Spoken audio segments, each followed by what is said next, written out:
Good morning all of you. Welcome to Anjan TV one news. Congress party విస్తృత ప్రచార కార్యక్రమంలో మాజీ మంత్రి సిడబ్ల్యూసీ మెంబర్ రఘువీరారెడ్డి, ఎమ్మెల్యే అభ్యర్థి సుధాకర్ ఆంధ్రప్రదేశ్ శ్రీ సత్యసాయి జిల్లా మడకశిర నియోజకవర్గం మండల ప్రాంతాలలోని ప్రతి గ్రామాలలో భారీ ఘనంగా ఎన్నికల విస్తృత ప్రచార కార్యక్రమానికి సంసిద్ధమై కాంగ్రెస్ పార్టీ గెలుపుకు విజయం పట్ల శ్రీకారం చుడుతూ సిడబ్ల్యూసీ మెంబర్ మాజీ మంత్రి వర్యులు రఘువీరారెడ్డి మరియు నియోజకవర్గం మాజీ ఎమ్మెల్యే ప్రస్తుత కాంగ్రెస్ పార్టీ ఎమ్మెల్యే అభ్యర్థి సుధాకర్ ప్రచారంలో పాల్గొనడం జరిగింది. ఈ కార్యక్రమంలో కాంగ్రెస్ పార్టీ నాయకులు, అధికారులు, కార్యకర్తలు, అభిమానులు మరియు ప్రజలందరూ పాల్గొన్నారు.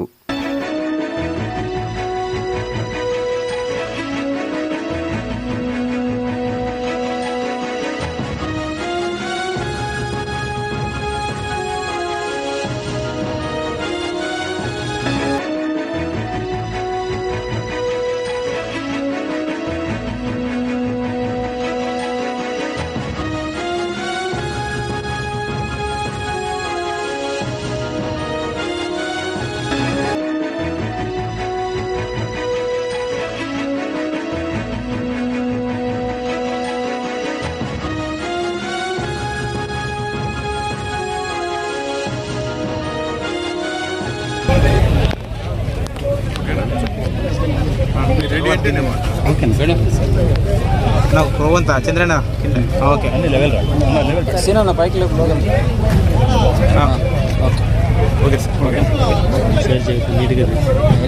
మడకశిర్లో 340 గ్రామాలుంటే గ్రామానికి వెళ్ళి నేను ఓట్లు అడిగి దాదాపు 20-25 సంవత్సరాలు, కొన్ని గ్రామాలు అయితే 30 సంవత్సరాలు అయింది.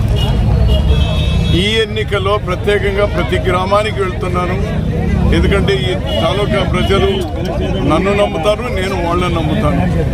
అర్ధాంతరంగా ఆగినటువంటి హందిని నీళ్ళు అన్ని చెరువులకు తీసుకొని రావడం, శ్రీరామరెడ్డి తాగునీళ్లు ప్రతి ఇంటికి కుళాయి ద్వారా నీళ్లు ఇవ్వడం, అనంతపురం దగ్గర పారిశ్రామిక ఓడలో పరిశ్రమలు తెచ్చి నిరుద్యోగ సమస్యను పరిష్కారం చేయడం, అర్ధాంతరంగా ఆగిపోయినటువంటి బెంగళూరుకు వెళ్ళేటువంటి రైలు మార్గాన్ని పూర్తి చేయడం, అంతేకాకుండా రాష్ట్ర కేంద్ర ప్రభుత్వాలు ఏ ప్రభుత్వం వచ్చినా ఆ పథకాలన్నీ కూడా ప్రజలకు అందించడం, మళ్ళీ మన మడకశిర మీసం మెలవేసి ఏ విధంగా అయితే నా మడకశిరాన్ని గర్వంగా చెప్పుకునేటువంటి వాళ్ళు అలాంటి మడకశిరను మళ్ళీ తీసుకొని రావాలి అనేటువంటి ప్రయత్నంతోనే నేను ప్రతి ఊరికి వెళ్తా ఉన్నాను.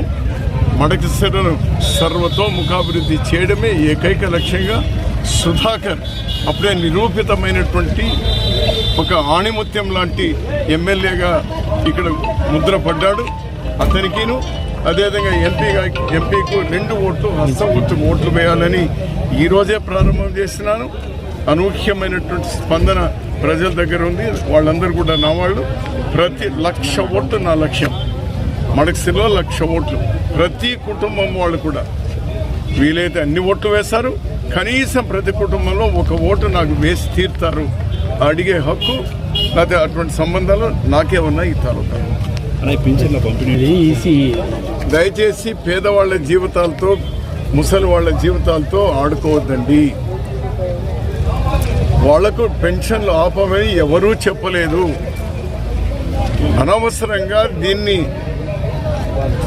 వాళ్ళ పేదవాళ్ళ యొక్క జీవితాలతో వాళ్ళు చెలగాటం ఆడవద్దు.